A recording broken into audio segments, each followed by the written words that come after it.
Assalamualaikum warahmatullahi wabarakatuh. Yang saya hormati Pak Bayu Purnama Putra, SN, MSI. Yang saya hormati Pak Yosef Henry Gumilang, SN, IMN. Dan yang saya hormati Pak Wasis Widodo, SKEP, Nurse, MKEP, SP, MD. Dan teman-teman sekalian, kami ingin mengucapkan terima kasih kepada Bapak yang sudah hadir untuk meluangkan waktu sedikit waktunya dalam acara outing manajemen tahun 2025 ini. Dan saya juga ingin mengucap terima kasih kepada teman-teman yang sudah hadir untuk meluangkan sedikit waktunya untuk kegiatan acara outing manajemen pada hari ini. Assalamualaikum warahmatullahi wabarakatuh. Waalaikumsalam warahmatullahi wabarakatuh. Terima kasih kepada Bapak yang sudah hadir, serta teman-teman. Puji syukur kita panjatkan kehadiran Allah Subhanahu wa Ta'ala, karena atas rahmat dan karunia-Nya kita dapat berkumpul pada sore ini yang penuh bersamaan di hari ini. Hadirin yang berbahagia, acara malam ini diselenggarakan dengan tujuan untuk mempererat tali silaturahmi, menambahkan rasa kebersamaan, serta menambah keakraban di antara kita semua. Semoga dengan adanya makrab ini kita tidak hanya saling mengenal lebih dekat, tetapi juga mampu membangun kekompakan dan kebersamaan yang lebih solid di masa mendatang. Amin. Untuk itu mari kita nikmati setiap rangkaian acara dengan penuh semangat, kebahagiaan, dan tentunya kebersamaan. Semoga makrab kali ini memberikan kenangan yang indah, akan selalu kita ingat. Terima kasih. Amin, amin ya rabbal alamin. Untuk selanjutnya sambutan dari perwakilan HIMA yaitu Ketua HIMA Isman, yaitu Ananda Hafiz. Untuk Ananda Hafiz kami bersorak.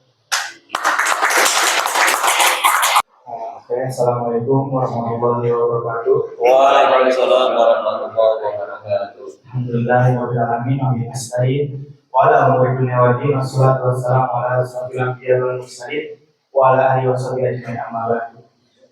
Yang saya hormati Pak Bayu Purnama Putra, STI MSI, Pak Yosef Henry Gumilang, STI MM, Pak Wasis Widodo, SKEP, SPKEP, MB, yang telah menghadiri acara kali ini. Terima kasih Pak. Pertama-tama marilah kita panjatkan puja dan puji syukur kita kehadirat Allah Subhanahu wa Ta'ala yang telah memberikan kita beribu-ribu nikmat, terutama nikmat iman, nikmat Islam, nikmat sehat walafiat, sehingga kita bisa berkumpul di acara outing manajemen malam keakraban Kota Madono.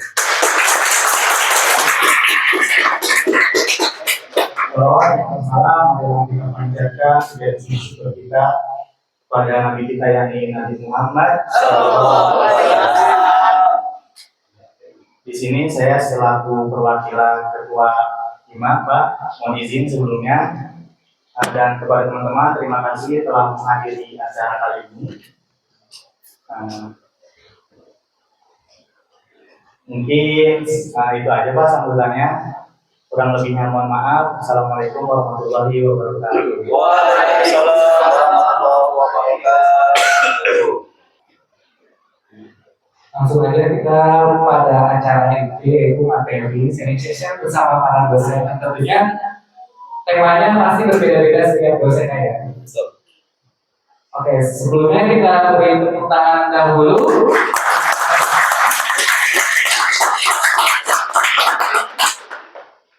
Yang pertama sharing session bersama Pak Wasis Widodo. Iya. Karena Pak Wasis kita juga baru kenal ya sama Pak Wasis ya, belum pernah ketemu kan? Ya, untuk Pak Wasis kami persilakan. Ya, terima kasih kepada MC ya, bukan ketuanya, MC ya. Oke teman-teman, kita sharing bareng terkait dengan kita karena kalian semester berapa nih? Semester 3 masuk semester 4 ya. Ya. Oh, ini sekarang masih semester 3 ya? Masih semester 3 ya? Ya semester 5 ada nggak Pak? Oh ada ya, semester 5 ya. Memang kita semuanya terkait saya diamanahkan oleh Bapak Yosef terkait dengan menentukan ide skripsi yang mana kita nanti sebenarnya ini sih kalian bisa gunakan nanti di semester kedepannya nanti ya, terkait dengan strategi G2 bagaimana kita menentukan penelitian yang tepat sesuai dengan peminatan kalian gitu ya.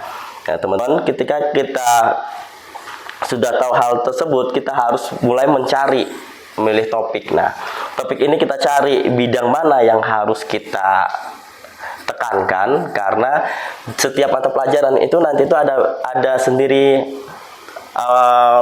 Contoh mata pelajaran manajemen bisnis, contoh mata pelajaran public speaking, contoh nanti ada pembelajaran terkait dengan manajemen apa lagi Pak yang ada? Keuangan. Contoh ada bidang lagi manajemen apa lagi Pak? Pemasaran.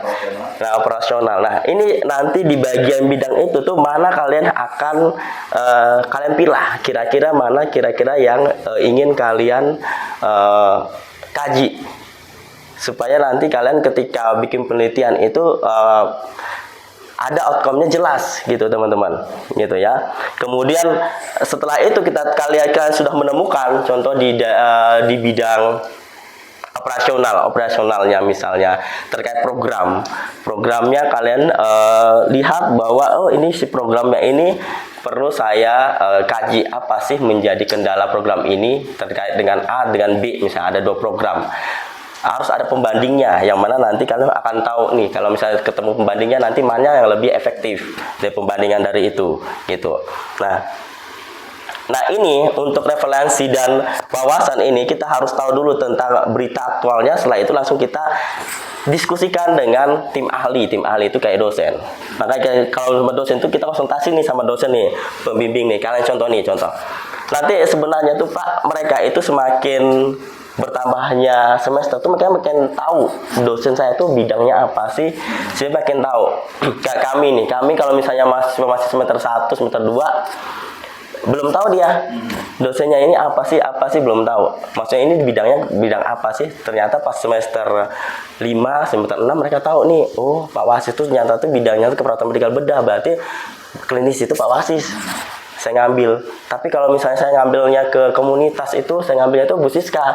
Karena kalau misalnya saya ke Bu Siska, nanti takutnya pas pembimbingnya itu di roll pengujinya sama Pak Wasis, waduh gue bisa hancur nih, gitu loh. Jadi kalian juga begitu juga, nanti pasti akan change, nanti Bapak juga akan change sama siapa. Biasanya kan si pembimbing atau penguji utama pasti dia akan memilih dosen yang ada kaitannya, karena kalau tidak ibaratnya biar outcome-nya biar sama gitu Pak, biar sama outcome-nya. Jadi itu kemudian pahami terlebih dahulu kalian subbidang keilmuan pada dosennya.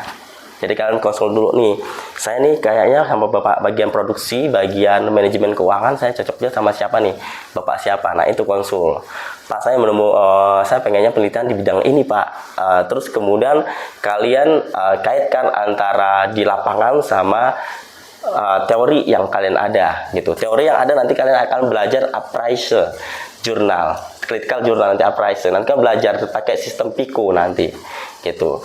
Nah semester kalau kita Pak di semester 5 itu mereka itu belajar appraisal itu nanti mereka tahunya itu terkait karena saya kasih jurnal nih 3 misalnya. Nanti saya bikin kelompok, ataupun biasanya saya kasih 5 orang jurnalnya satu. Nanti mereka itu pakai sistem format PICO. PICO itu nanti itu mereka cek terkait dengan mana PICO itu populasi, P populasi, I-nya itu intervensi. Intervensi itu nanti bisa intervensi programnya atau intervensi apa kan. PICO, C-nya itu comparison itu pembandingnya apa. Kemudian outcome tuh O-nya tuh outcome seperti apa. Jadi setiap jurnal yang orang terbitkan ataupun setiap penelitian yang orang terbitkan biasanya ada kelemahannya Pak. Oh ini nggak ada outcome-nya ya. Outcome-nya pasti ada. Ini kok nggak ada comparison-nya ya, pembandingnya nggak ada ya. Ada nggak pakai pembanding?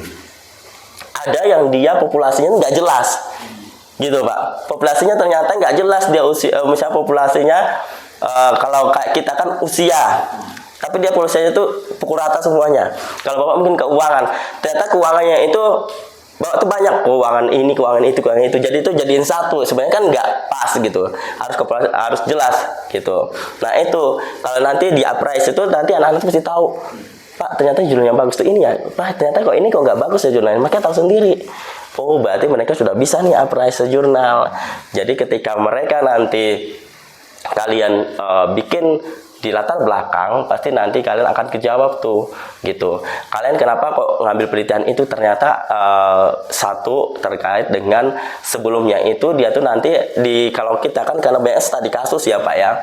Kalau kita kan lebih penerapan, kalau misalnya teman-teman kan lebih ke hubungan biasanya ya. Hubungan itu, makanya si hubungan itu pasti ada comparison-nya. Nah, comparison itu seperti apa yang nanti kalian itu harus lihat di appraise jurnalnya. Jadi di keaslian jurnal biasanya nanti bapaknya akan membuat pedoman tentang skripsi teman-teman.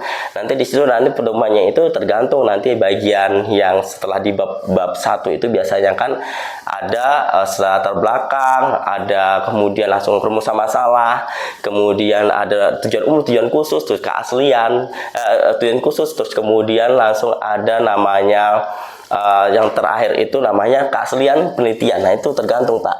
Kalau Bapak ngasih keaslian penelitian, nanti disitulah kelihatan appraise-nya dari teman-teman sendiri. Jadi dari appraise-nya kelihatan tuh bahwa itu ada kelemahan-kelemahannya itu ya.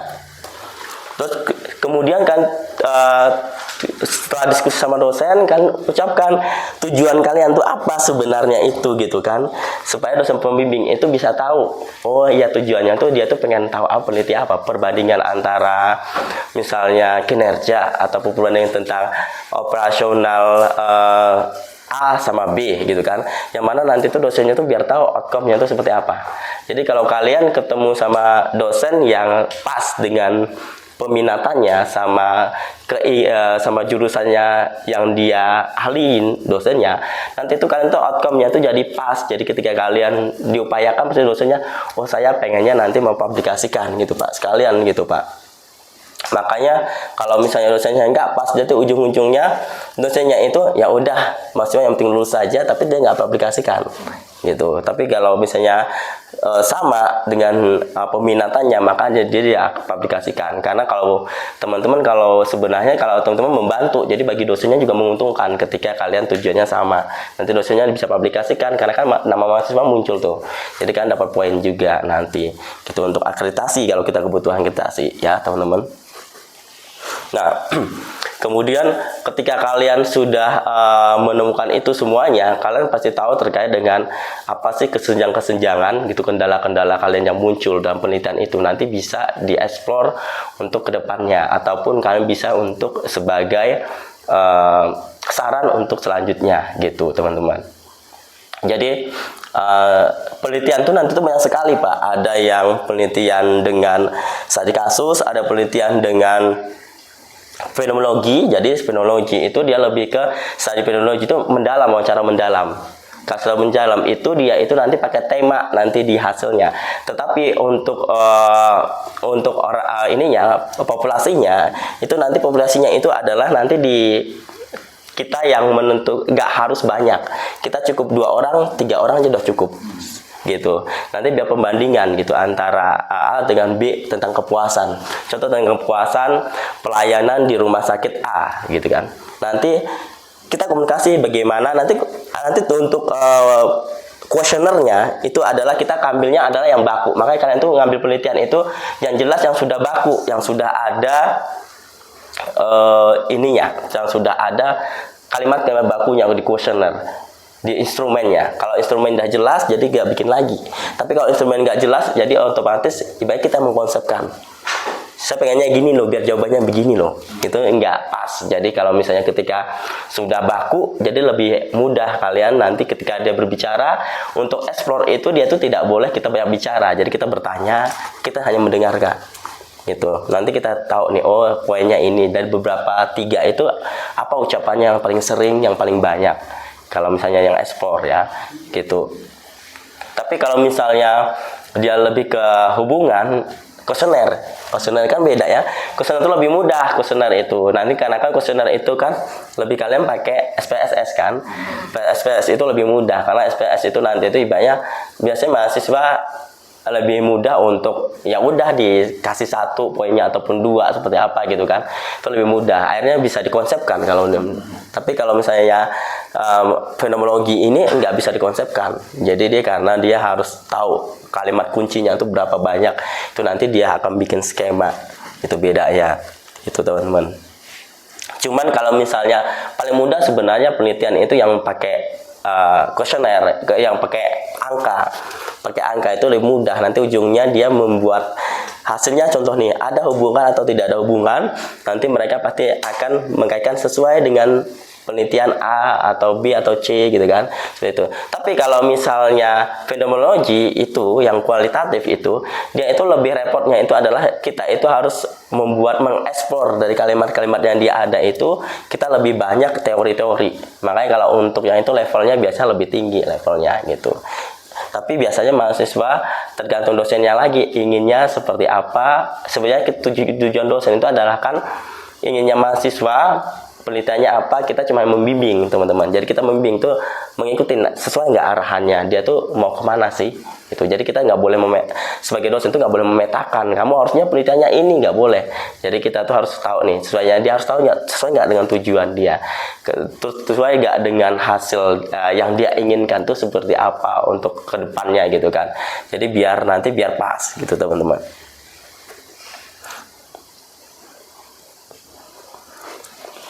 Nah, makanya dari situ di bagian latar belakang biasanya saya selalu menggunakan teman itu nggak banyak. Kalau ada beberapa dosen menginginkan latar belakang itu paragrafnya itu harus 15 ada ya. Terus kalau saya itu enggak, saya cukup tuh paling maksimal itu adalah 8. Jadi 7. Jadi saya tuh harus pakai petakan, jadi pakai mapping. Nanti belajar mapping lagi, teman-teman. Nanti jadi ketika kita mau publikasi itu kelihatan nggak muter-muter gitu. Itu nanti. Jadi itu nanti mereka lebih belajar nanti kalian sama dosen manajemen nanti sama Pak Yosep nanti yang jagonya ya. Nah itu ketika kalian sudah tahu terkait dengan bikin mapping, nanti akan mempermudah nanti untuk tujuannya dan lain-lain gitu teman-teman ya. Oke, sebenarnya kalau saya kan orangnya serius Pak, jadi anak-anak juga serius semuanya nih. Oh gitu ya.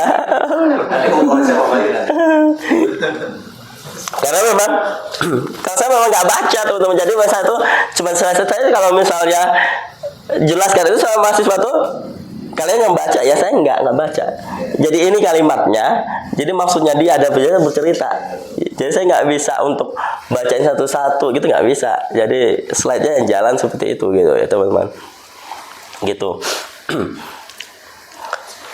Nah, teman-teman, jadi kalau misalnya teman-teman kalau sudah mendapatkan dari semuanya itu, dari appraiser sudah kalian dapatkan, bikin latar belakangnya, sudah dapatkan semuanya data, itu nanti memudahkan kalian nanti untuk menentukan yang mana nanti meraih suatu tujuan kalian dengan jurnal-jurnal yang kalian sudah dapatkan. Jadi makanya jurnal tuh biasanya gini, kalau saya tuh selalu bilang sama siswa tuh, kalian ambil aja ada jurnal-jurnal semuanya, kalian kemudian itu bikin dipisah satu itu terkait dengan daftar pustaka, jadi diambil tuh comot di bahan pustakanya, ambil. Jadi nanti next time itu mereka tuh bisa pilih sendiri nih kira-kira apa yang saya pakai, tapi saya sudah ambil semuanya di situ gitu. Jadi ketika terpisah jadi Pak, jadi ketika mereka nanti udah selesai, karena kan gini Pak, yang latar belakang itu nggak bisa kita turunkan ke bawah lagi, karena mereka kadang mahasiswa itu kalau nggak digituin itu masih turun ke bawah lagi. Kok ini penelitian sama, jadi ibaratnya cuma 3 tapi untuk semuanya, jadi nggak bisa gitu. Kalau saya yang nggak bisa kayak gini gitu kan, itu yang perlu teman-teman harus ketahui gitu kan. Tapi mereka pelan-pelan pasti akan ada gambaran Pak. Tapi ya untuk saat ini mungkin mereka apa sih sebenarnya penelitian, mereka kan belum mengarah ke situ. Sebenarnya kalau misalnya semester 5, semester 6, pasti semester 6, semester 5 pasti mereka sudah ada gambaran. Oh ya saya tahu nih seperti ini nih bekalnya gitu kan. Gitu teman-teman. Berarti ini masuk semester 3 ya? Semester 3. Belum masuk semester 3. Semester 3. Kalau kita tuh semester 1, semester 2 itu kan masih umum teman-teman pelajarannya. Iya kan? 1 semester 2. Iya, semester 3 itu baru ada masuk ya. Masuk ke ini. Semester 5 spesifik. Iya, spesifiknya semester 5 sama. Kita semester 4 udah baru masuk, jadi bos spesifik 4. Tapi semester 3 itu udah ada masuk nih Pak, ya kan pembelajarannya. Tapi kalau semester 1, semester 2 itu masih umum. Iya, jadi mereka belum ada gambaran gitu ya, gitu. Dari situ teman-teman, ada kira-kira yang harus kalian ada yang kalian tanyakan teman-teman? Terkait yang tadi Pak, kan pemilihan tadi kita ada penelitian secara kuesioner sama secara langsung ya. Iya. Biasanya itu kan kualitatif sama kuantitatif. Iya. Yang menggunakan kuesioner itu biasanya dia kuantitatif atau kualitatif atau dua-duanya. Nah, sebenarnya kalau kayak gitu, kuantitatif kualitatif itu menggunakan kuesioner, tapi cuma hanya kuesionernya itu ada yang disebar ada yang tidak. Kalau misalnya kualitatif itu pakai sebar, kalau kuanti itu enggak.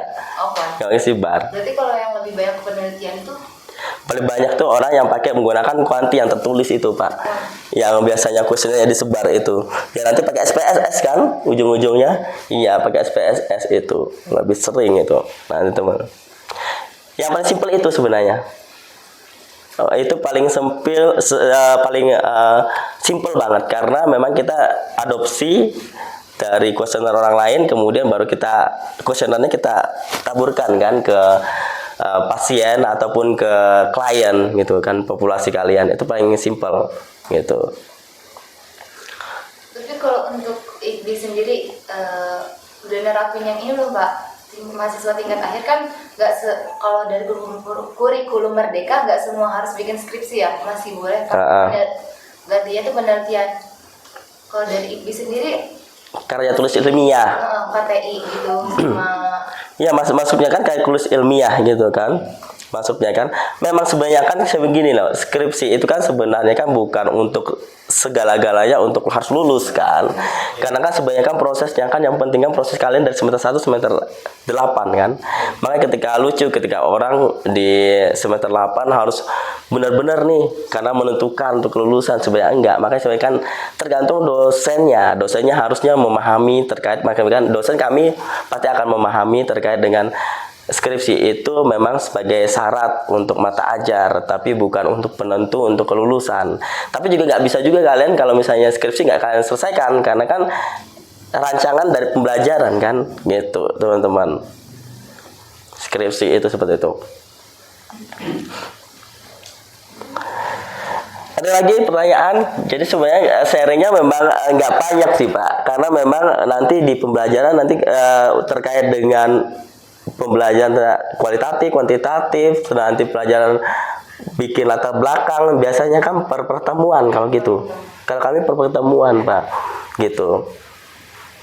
Untuk itu kayak per pertemuan, kemudian terkait dengan nanti untuk appraisal juga per pertemuan juga sama, biasanya tugas, gitu. Ya silahkan. Tapi di luar topik mungkin. Boleh. Ini kan kita yang S1 itu kebanyakan online ya Pak. Iya online. Kemarin kan dengar tuh waktu mau naik semester 2 katanya kita semester depan insya Allah banyak offline-nya. Iya. Kan semester 2 masih sama gitu ya online. Kira-kira ada rencana mau offline nggak buat kita? Ya nanti itu dari kebijakannya nanti Pak ya. Sebenarnya saya ini sebenarnya sedang didiskusikan, mungkin sedang dirancang gitu ya. Karena sambil kerja ya kalian teman-teman. Ada yang kerja, bisa menyesuaikan. Iya. Tapi itu udah pasti itu Bapak itu. Kalau online kan kadang ada dulu gitu ya Pak ya. Beda lah kayak sama offline. Iya. Tapi kalau offline itu kan kalau kita tuh ada offline ada online kan, kita kan sementara kan. Tapi kalau kita online di offline itu kan mahasiswa masuk, kalau yang kerja biasanya izin jam 12 gitu. Yang penting masuk aja dulu, ada kehadiran. Berarti bisa ini. Nanti bisa didiskusikan sama dosennya biasanya ya, dosen mata ajar. Jadi masuk aja dulu jam 8 nih masuknya, atau jam 9 kan, mengikuti pembelajaran. Nanti jam izin Pak ini kan jam 12 gitu kan, karena mereka jam 1 ada jam 2 yang pada masuk kan, jam 2 tetap kita izinkan gitu. Yang penting ada masuk. Justru kalau nggak ada masuk sama sekali, karena kan biasanya masuk siang, kecuali masuk siang karena masuk siang kan. Kalau masuk pagi memang nggak bisa kita untuk karena makanya kita diskusikan. Contoh nih, biasanya anak-anak tuh kita kumpulkan dulu, karena kan mereka ada yang kerjanya shift tuh. Jadi kita kesepakatan seperti apa, pengen Senin Selasa, Senin sampai Rabu online, Kamis Jumat offline gitu Pak. Jadi nanti biar mereka komitmen ngatur di tempat kerjanya dia gitu. Walaupun nanti ada yang berubah-ubah kan, mungkin ganti jaga temennya, tapi setidaknya kan kita tahu biar nggak setiap hari mereka nggak masuk gitu. Pasti nilai kalian juga bagus-bagus juga kan? Insya Allah. Amin. Ada yang nilai D nggak sih? C. C masih ada. Gitu tuh. Ya. C. Oh, saya sudah menambahkan bahwa Ya. ini diskusinya menarik gitu. Karena bahwa saya memang menggeluti di bidang penelitian. Yang tadi pertanyaan Afina juga bagus juga gitu, karena ingin menentukan mana sih data kualitatif dan data kuantitatif. Data kualitatif dengan data kuantitatif. Data kuantitatif itu udah pasti itu second. Ada data primer, ada data sekunder. Pasti itu. Data primer itu sudah pasti akan membuat kuesioner. Data sekunder itu adalah data yang sudah ada di perusahaannya. Tergantung judul Alvina. Contohnya, pengaruh penjualan kopi terhadap kinerja. Itu otomatis itu data sekunder yang harus diambil datanya dari si kopi ini. supplier si kopi. Kalau nanti Alvina membuat judulnya pengaruh, misalkan ya, pengaruh komunikasi terhadap kinerja, itu pasti komunikasi itu nggak bisa dalam angka, itu harus menggunakan kuesioner. Dari judul yang kita tentukan itu mengarahkan kepada metodologi penelitiannya. Data kuesioner ini dari mana? Nah, itu udah ketahuan nantinya Alvina. Kalau menurut saya nanti ke depan lebih enak itu data sekunder. Data sekunder karena itu dari perusahaan. Cuma masalahnya Pak, apakah perusahaan itu akan memberikan izin keluarkan data tersebut? Karena itu rahasia Bapak. Ya, ada perusahaan yang mewajibkan kepada si peneliti itu untuk membayar royalti. Ada gitu. Kita yang mengajukan penelitian, kita harus bayar dulu 1 juta, 5 juta. Ada, karena itu data perusahaan. Dan ada juga yang free gitu. Nah, data kuesioner yang data primer tadi, data yang diambil dengan kuesioner itu sebenarnya mudah kita dimanipulasi oleh kita. Ya. Awalnya A kita, awalnya B, bisa jadi A, karena tergantung dengan keinginan kita. Tuh, itu tambahannya aja. Begitu ya Mas ya? Ya benar. Bawahnya mungkin tambahannya. Makanya, Bertanya Pak, ya, silakan. terkait isu tren dan relevansi.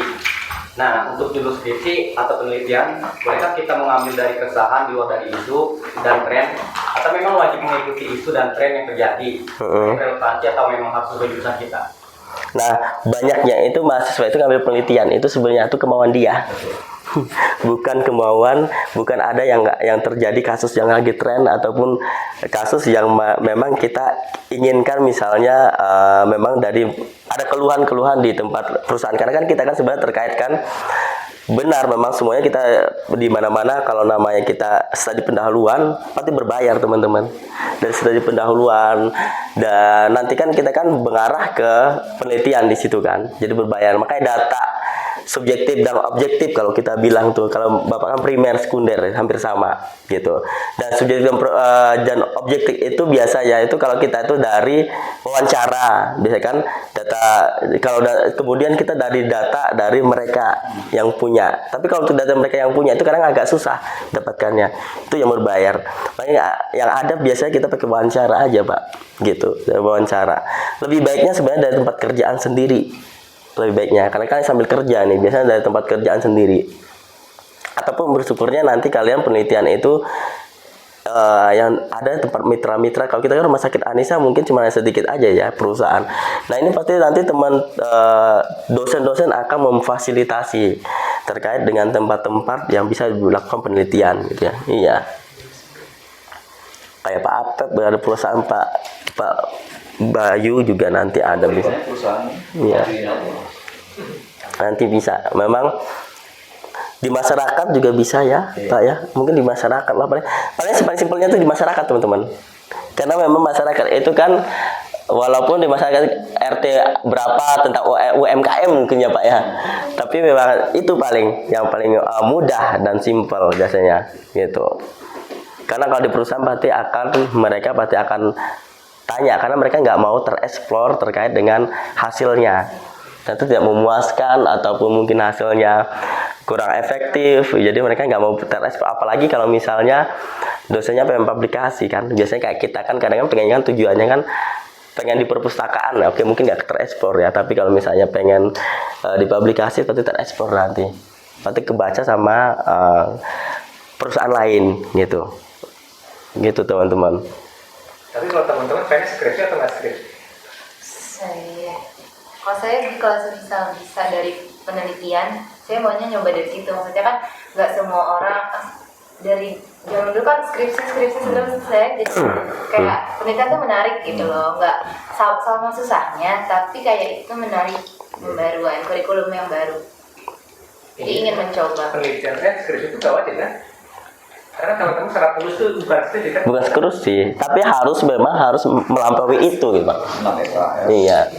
6 SKS Pak. Ya, memang kalau menurut saya skripsi memang nggak wajib saat itu, karena kan memang kalau kemarin MBKN ya Permen 2024 tuh mahasiswa tuh nggak diwajibin skripsi, tapi memang digantikan gitu ya, walaupun dengan kata digantikan. Jadi sehingga kalau teman-teman punya proyek ya proyek gitu. Kalau teman-teman kemarin itu rasa produknya masing-masing jadi sebenarnya jadi satu bahan untuk teman-teman lulus sebenarnya. Gitu kan teman-teman mempresentasikan dari produknya awal sama perusahaan apa sampai akhirnya terjual kan menjadi suatu proyek teman-teman. Jadi memang ada tipe mahasiswa itu ada yang hobi tadi dia penelitian, ada yang hobi cuma penulis doang, dia hobi nebeng teman cuma numpang tugas gitu kan. Jadi memang macam-macam kondisinya. Nah, kalau menurut saya silahkan teman-teman berpendapat kalau kritis, kalau enggak ya nggak masalah. Karena memang kalau menurut saya pribadi hanya butuh ijazah. Kalau teman-teman misalkan negara kita kan negara selembar kertas. Nah, yang ditanya ijazahnya. Dihitung sampai 10. Dihitung sampai 10. Siap bareng-bareng. 1, 2, 3, 4, 5, 6, 7, 8, 9, 10. Sekarang ditepuk punggungnya. Aduh. Cukup, stop. Ya. Balik kanan. Gerak. Gantian. Silakan balas dendam. Dihitung 10 ya. 10. 10 ayo dihitung. 1. Oke. Kita mau sharing apa bebas ya? Bebas. Kita sharing ya teman-teman ya. Jadi sharing boleh diskusi dua arah. Jadi teman-teman boleh langsung instruksi, sebutin namanya. Khawatir saya tak terbaca namanya karena bagus banget pakai nama ya. Kayak anak saya kalau pas TK tuh suka dikasih name tag tadi namanya tuh. Tapi bagus ya itu nama tuh ya. Jadi kita mudah menghafal ya. Karena saya dulu tuh zaman saya di diploma IPB ngadain seminar itu yang datang tuh Coki Sitohang. Ada yang tahu Coki Sitohang? Bukan zaman teman-teman ya. Jadi Coki Sitohang tuh artis kayak presenter ya. Presenter dan dia punya asisten. Jadi setiap dia ketemu orang, dia salaman dan dia hafalin namanya. Jadi saat ketemu yang kedua kali dia pasti hafal nama dan orang itu sangat senang banget kalau namanya itu dihafal. Teman-teman senang nggak kalau namanya dihafal? Kita ketemu nih pertama, udah yang kedua kali langsung dipanggil namanya, enak ya? Gitu ya. Nah yang kedua, tadi gini saya lanjut ke organisasi karena memang menurut saya tuh organisasi itu teman-teman penting gitu teman-teman. Contoh gini ya, saya punya perusahaan gitu kan. Nah maka di antara teman-teman di sini saya pilih menjadi karyawan, menjadi istilahnya bukan karyawan ya namanya, yang menjadi saya rekrut kira-kira siapa yang cocok? Mancungin tangan kan? Saya punya perusahaan nih. Siapa yang cocok jadi karyawan saya di perusahaan saya? Asep. Radit. Kenapa kalian milih Asep? Karena halus Pak. Karena bagus Asep. Oke, jadi kalau dari sepak terjang teman-teman ya mungkin yang pertama saya lihat orang yang rajin teman-teman. Jadi saya akan milih Alvina karena dia rajin banget dari program PPKMB. Saya ketemu Alvina. Kemudian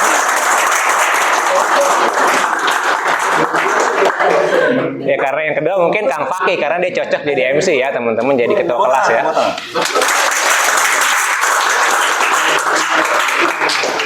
Dan sekarang perlu teman-teman ketahui bahwa menuju era revolusi 5.0 kita kan masih society. Jadi kemarin tuh para profesor di Malaysia tuh datang ke Indonesia dan dia bilang bahwa di revolusi 5.0 tuh HRD tuh akan berubah menjadi HR green. Jadi green HR, jadi green human resource.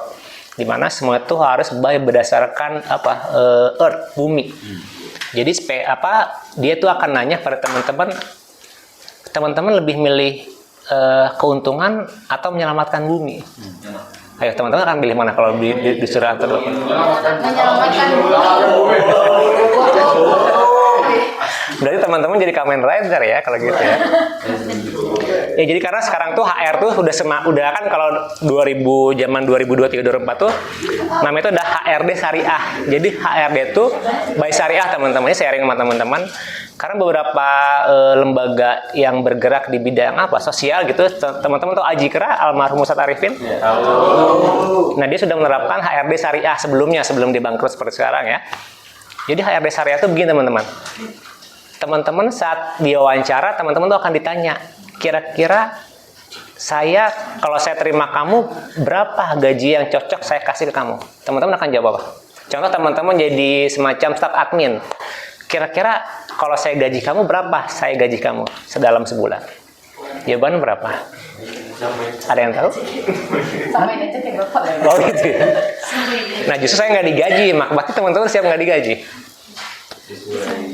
Sesuai porsi. Nah, jadi kalau HRD syariah itu begini teman-teman, dia akan menjelaskan bahwa sebenarnya secara syariah tuh gaji teman-teman tuh sebenarnya 30 juta sebagai seorang admin. 30 juta ya. Dengan catatan 15 juta adalah wakaf teman-teman sebagai orang yang mendermakan dirinya di lembaga sosial keagamaan, ya kan? Yang 5 juta lagi adalah sedekah teman-teman, di mana yang 5 juta lagi ini adalah sedekah teman-teman berupa pikiran teman-teman yang disampaikan melalui lembaga sosial, dan 7 juta lagi adalah infak teman-teman istilahnya. Jadi teman-teman terima real uang cuma 3 juta sebulan. Gitu teman-teman.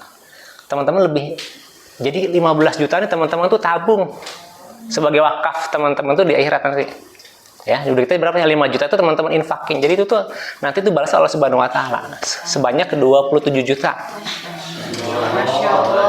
Karena teman-teman ngebantu banyak orang di lembaga ini kan kita bisa menyalurkan dana zakat, bantu fakir miskin. Nah, yang teman-teman terima cuma 3 juta. Berarti yang benar 3 juta yang diterima. Yes. Itu HRD syariah. Jadi dia menjelaskan syariah itu begitu teman-teman. Nah, beda dengan HRD konven ya. Jadi teman-teman udah gaji 3 juta sebulan. Teman-teman tuh nggak akan dapat pikiran benefitnya apa-apa. Oh, saya cuma gaji 3 juta, makan udah susah gini-gini. Tapi teman-teman akan, kalau HRD syariah, teman-teman akan diarahkan ke arah religi. Teman-teman akan diarahkan ke akhirat teman-teman. Nah, sehingga teman-teman akan lebih hikmat, lebih nyaman bekerja karena saya tuh kerja buat ibadah loh gitu. Jadi 3 juta itu sebenarnya bonus saya gitu. Itu HRD syariah. Nah, sekarang ini adalah revolusi 5.0 adalah HR. Jadi green HR. Jadi lebih ke arah penghijauan. Jadi ke arah bumi teman-teman. Teman-teman menyelamatkan bumi. Ini secara menyeluruh ya, bukan secara Islam ya, secara menyeluruh. Jadi teman-teman akan ditanya gitu. Dalam sehari teman-teman berapa kali nulis di kertas? Dalam sehari teman-teman berapa kali buang sampah? Berapa kali ngecas handphone? Nah itu teman-teman akan ditanya. Teman-teman kalau misalkan di rumah colokan itu casan handphone dicabut atau didiemin? Cabut tergantung. Oke ya. Nah itu teman-teman akan ditanya hal-hal begitu. Karena kalau teman-teman nggak nyabut itu akan ada namanya itu 5% listrik yang terpakai. Teman-teman akan lebih bagus dicabut. Pertama clear. Nah yang kedua saat teman-teman dingin dan teman-teman menghidupkan AC, berapa suhu yang normal buat teman-teman?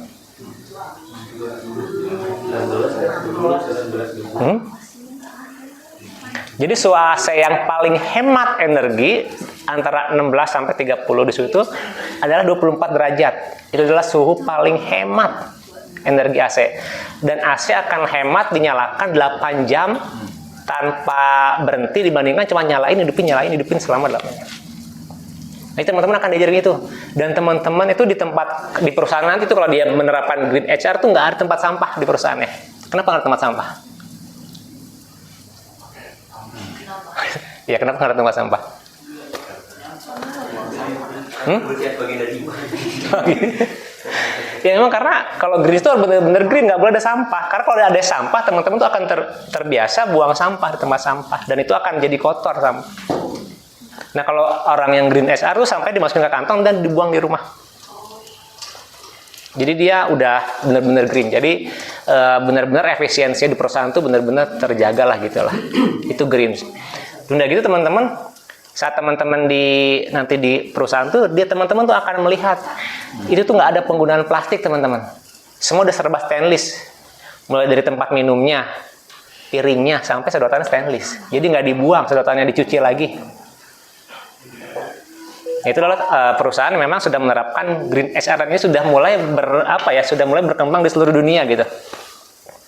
Jadi teman-teman nggak usah bingung kalau ke perusahaan itu nggak ada tempat sampah gitu. Nah tadi berikutnya, jadi memang pentingnya organisasi itu adalah seperti ini teman-teman tuh mengetahui hal-hal yang memang di luar materi kuliah teman-teman. Kan sekarang udah canggih kan teman-teman, misalkan tugas nih kewirausahaan buat perusahaan, teman-teman tinggal ngetik di Cicit, ChatGPT gitu atau di DeepSeek gitu kan. Tolong buatkan konsep perusahaan lengkap dengan struktur organisasi, visi misi, logo serta embel-embelnya. Mereka tuh tinggal bikin kan, dalam waktu 2 menit tuh beres teman-teman.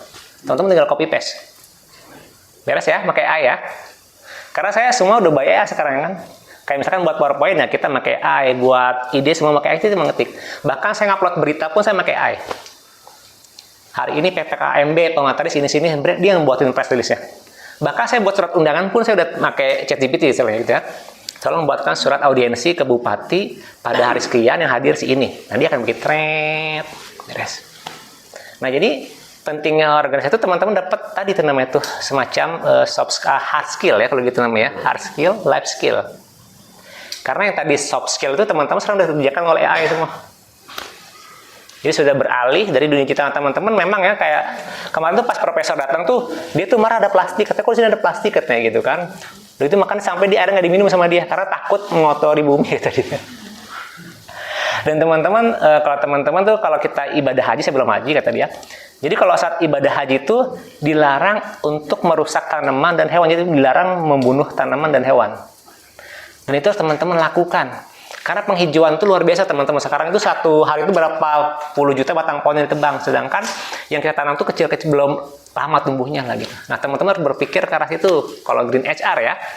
Jadi kita combine materi organisasi dengan green. Nah teman-teman bersyukurlah teman-teman yang ikut organisasi kan teman-teman lebih saling mengenal kan. Karena saat boncengan, bro udah makan belum? Belum, ya udah sama, gue juga belum gitu kan. Sama ya, oh belum lapar kasihan, belum makan siang mereka. Jadi dia masak tuh, nah kan kadang, kemarin kok nilai gue jelek, iya nih gue juga jelek. Loh kok lu samaan terus sama gue, lu bukan saudara gue kan gitu kan masih kan. Jadi memang Papa bilang, Pak Bayu, saya nggak bawa uang. Yang pasti Pak Bayu langsung. enggak lah, yang sekarang ini kan lagi materi. Selesai materi. Oke Pak, selesai materi. Ya jadi gitu ya teman. Bahkan kemarin tuh kayak PKMB kan yang jadi panitia gitu. Teman-teman tuh disuruh ngerondang di danau. Ya saya malam itu 3 tahun teman-teman, zaman SMA. Jadi dulu tuh zaman saya SMA tuh namanya tuh jerit malam. Jadi saya keliling malam tengah hutan gitu. Temu pocong apapun ya udah biasa lah. Nah itu adalah hal-hal yang tidak didapat dari materi kampus. Kan nggak mungkin. Kalau ketemu pocong tuh warnanya putih gini. Kalau teman-teman langsung ketemu kan beda rasanya, dia kan diceritain kan. Iya. Itu yang pertama. Nah berikutnya teman-teman saat tadi misalkan kita lagi acara apa yang rendang di danau tuh ya kemarin tuh di PK rendang danau. Nah itu beda rasanya saat kita ngerasain dan rendang danau sama ceritain. Iya. Gitu ya. Nah itu memang pentingnya teman-teman berorganisasi itu karena banyak hal. Kampus mana daerah misalkan Bandung ada acara ini teman-teman diundang kan lumayan. Kadang dapat transport kadang. Kalaupun harus mandiri izin. Kalau saya dulu kayak gitu ya, mandiri saya izin di kampus izin untuk keperluan saya sendiri, karena nanti biar kedepannya biar bisa juga kan bapak teman, dan juga nanti tuh rugi teman-teman kalian tuh. Saya selalu rugi ketika misalnya kita S1 lulus tapi kita nggak pernah berekspor keluar, itu rugi karena kita nanti nggak ada teman-teman yang lain, nggak ada channel yang lain. Tapi kalau kita berekspor ikut kegiatan itu nanti kalian tuh ibaratnya tuh lebih bermakna. Karena kan cuma di kampus kan cuma hanya pendidikan Iya, aja. tuh. Siapa tahu ntar ketemu jodohnya bawa sisanya di kampus lain ya.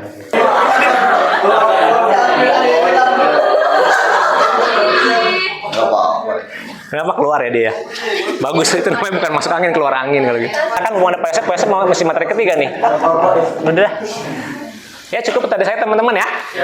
Ya terima kasih banyak. Semoga menjadi bermanfaat buat kita semua ya. Mohon maaf apabila ada kesalahan. Assalamualaikum warahmatullahi wabarakatuh. Ya, maka Kang Fakih, saya kembalikan ke Kang Said Fakih. Tepuk tangan dulu Pak Bayu. Langsung ya dari seri session yang terakhir bersama Pak Yosef Ending Bila.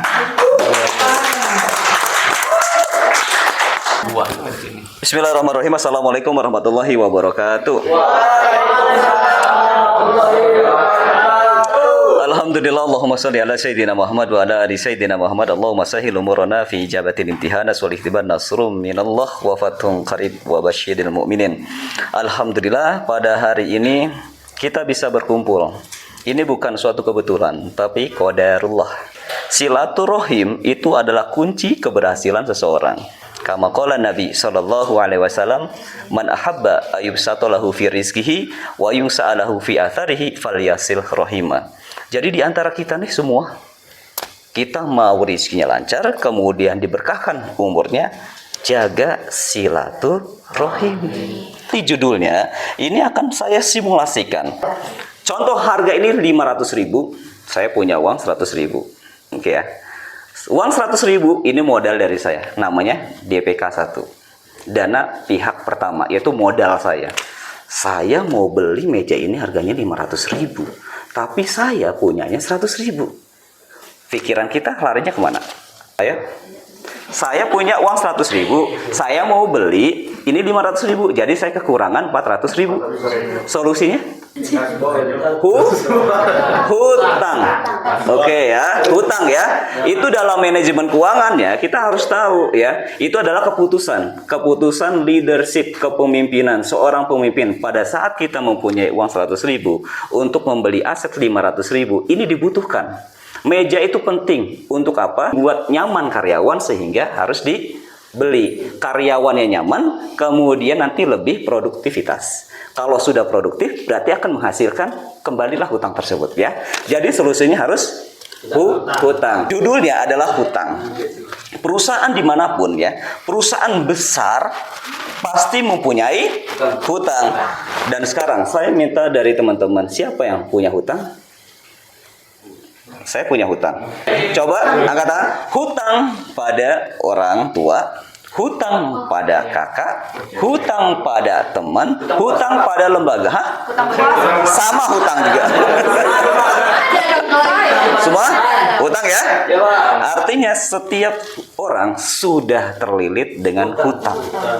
Ada hutang yang jenisnya tijari, ada hutang yang jenisnya tabaru.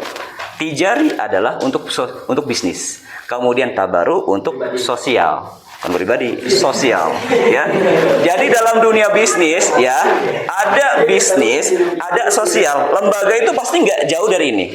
Lembaga bisnis dengan lembaga sosial. Lalu bagaimana untuk kita menjadi kepribadian yang sukses gitu. Pertama, kita niatkan pada saat kita punya hutang, bukan hanya ada kemauan untuk hutang. Siapa sih yang nggak mau hutang? Pasti semuanya ada kemauan untuk menghutang. Tapi yang lebih pentingnya adalah yang keduanya, ada kemampuan untuk membayar hutang. Jadi kalau misalkan ada di antara teman-teman kemudian ingin melakukan pinjaman ataupun hutang, dilihat dulu tuh orangnya. Dia mau untuk berhutang tapi nggak mempunyai kemampuan untuk berhutang. Jadi harus diseleksi. Oke ya, itu harus seleksi. Kemudian kenapa saya mengangkat ini? Karena saya ingin mengarahkan kepada teman-teman, karena saya anggap teman-teman inilah adik-adikku sendiri. Kalau ribawi itu apa hukumnya? Ribawi itu hukumnya adalah haram. Jadi kalau sesuatu yang haram kita lakukan, maka kita akan berdosa. 1 dirham saja nih, Rasulullah Shallallahu Alaihi Wasallam pernah bersabda, dirhamun riba ya'kuluhu rajul wa huwa ya'lamu asyaddu min sittati walasina zaniatan. Jadi kalau kita sudah tahu nih bahwa riba itu dosa, kemudian kita tetap melaksanakannya, kita itu sudah berbuat zina sebanyak 36 kali ya. Jadi kalau ada teman kita, ada saudara kita yang masih berhubungan dengan ribawi, tolong nanti dinasihatkan. Karena apa? Kita harus mengikuti sifat-sifat Rasulullah yang terkenal ada 4. Yang pertama sidik, yang kedua amanah, ketiga tabligh, keempat fatona. Yang ketiga sifatnya pada saat kita mempunyai ilmu harus kita sampaikan. Sampaikan kebaikan kepada orang. Pada saat orang kemudian melaksanakan apa yang kita sampaikan, maka mengalirkan pahala kepada kita. Oke, itu poin satunya. Yang keduanya harus amanah. Percuma nih kita pintar tapi kita tidak amanah. Maka apa hasilnya? Hasilnya kita tidak akan dipercaya oleh orang lain. Pak Bayu tadi nyebutin Alvina, nyebutin tadi Fakih. Secara intelektualnya pasti sudah uji oleh Pak Bayu. Tapi secara amanah belum diuji gitu. Amanah itu akan bisa tercermin pada saat kalian sudah melaksanakan. Arti amanah apa? Dapat dipercaya. Dapat dipercaya artinya diperintahkan langsung dikerjakan. Gitu ya. Diperintahkan langsung dikerjakan. Makanya ini ada 4 tadi. Kita bedakan sidik dan amanah. Kenapa sidik dan amanah dulu, enggak tablik dan fatona? Itu pertanyaan penting. Kenapa sifat Nabi kita Rasulullah SAW tidak fatonah dulu? Karena yang dicari adalah sidik dulu. Siapapun di antara kita, yang kita cari adalah kejujuran terlebih dahulu.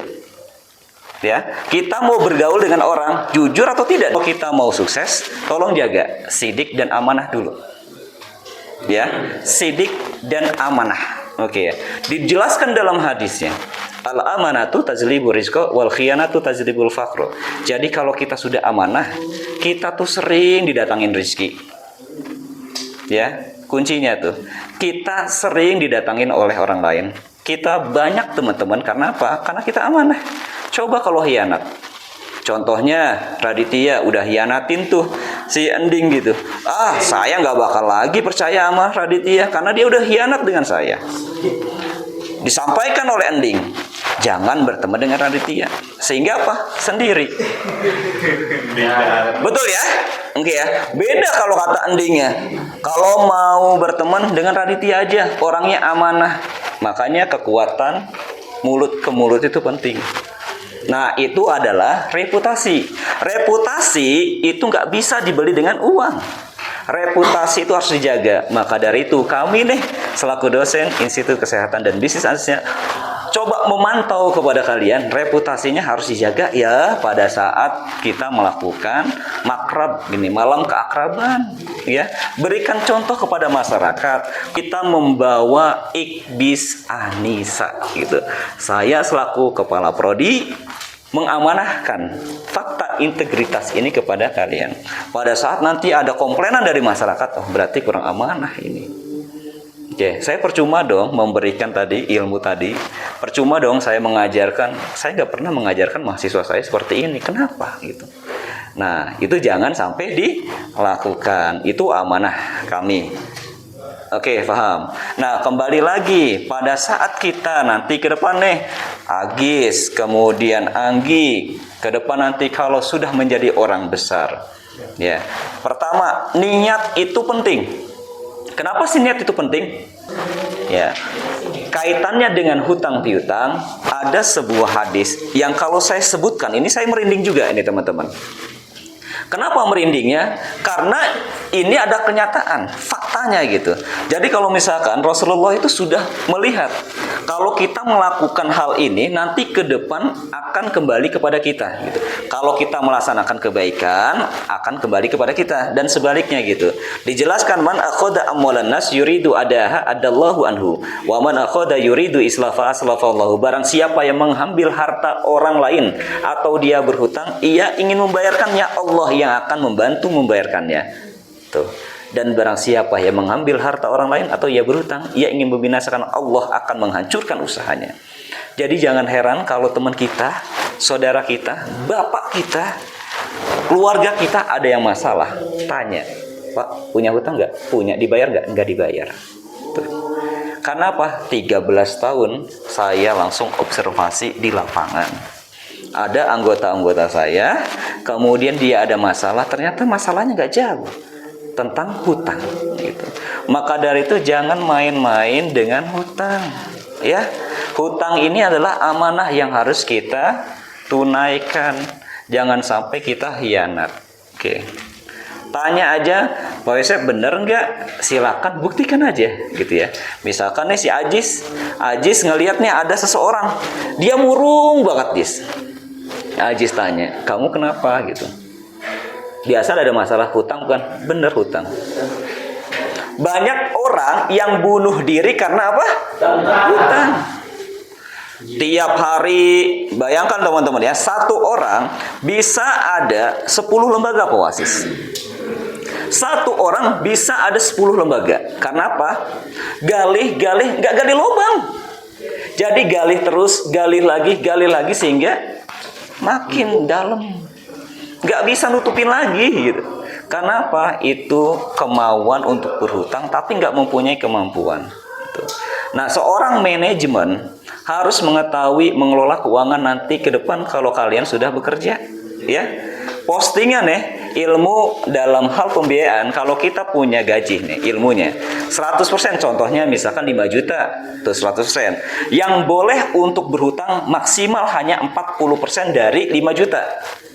Jadi harus maksimal 2. Oke, bagian daripada manajemen. Orang itu harus mengatur keuangannya. Yang sudah bekerja di sini siapa? 1, 2, 3, 4 Ajis, kemudian Arifin ya, Anggi sama Pak Tahir. Orang yang sukses,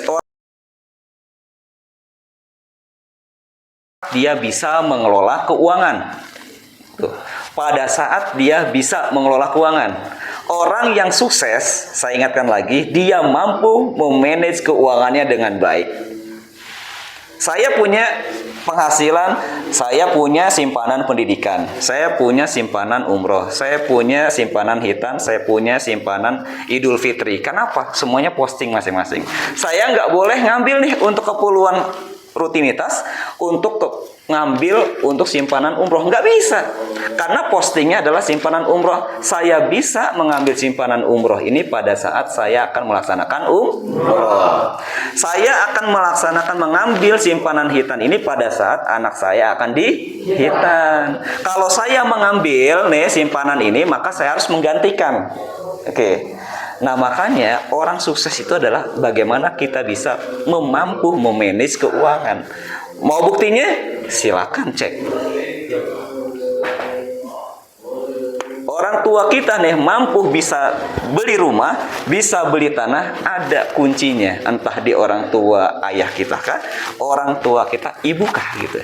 Siapa yang bisa memanage keuangan? Uang itu larinya ada 3. Pertama, perut, ya.